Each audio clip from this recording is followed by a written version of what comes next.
Will trade and manufacturing of COVID-19 vaccines dominated bilateral discussions between South Africa and Kenya yesterday. President Cyril Ramaphosa hosted his Kenyan counterpart, Uhuru Kenyatta, at the seat of government at the Union Buildings. Odirile Ramafsi filed this report. President Cyril Ramaphosa hosted Kenya's President Uhuru Kenyatta, who is on an official visit to South Africa. Discussions at the Union Buildings were centered around bilateral, economic, among other issues facing the continent.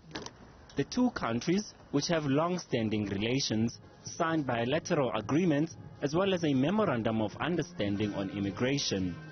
The agreement will see an ease of travel between the two countries. These efforts to strengthen economic ties are not possible without the facilitation of movement of people between our two countries. In this regard, we are most pleased to witness the signing today of the Memorandum of Understanding on Migration Matters and the agreement on the return of nationals refused entry and illegal entrance. In addition, the two nations have welcomed the agreement between South African Airways and Kenya Airways to establish a Pan-African airline group. Meanwhile, Kenya has also called on South Africa to address the trade imbalance between the two countries. As an example, in 2020, Kenya's exports to South Africa were approximately $33 million, while Kenya's imports from South Africa were around $430 million. So we need to see this not only balance out, but also increase in volume.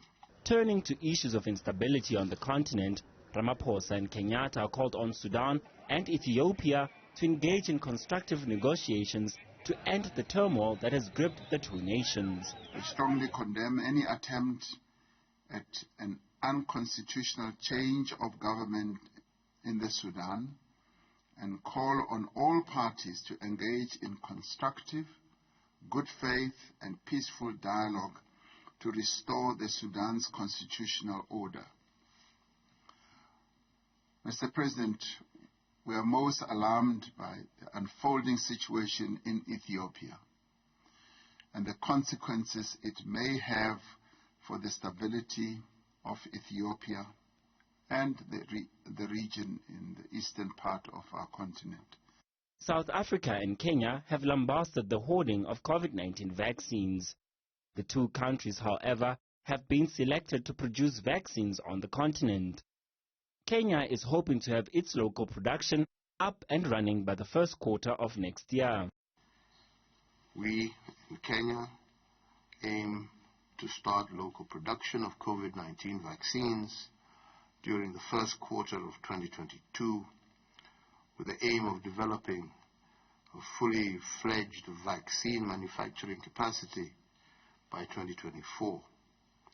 In the meantime, Kenyatta will pay a visit to the Aspen Pharmacare manufacturing plant in the Eastern Cape to witness South Africa's vaccine production capacity.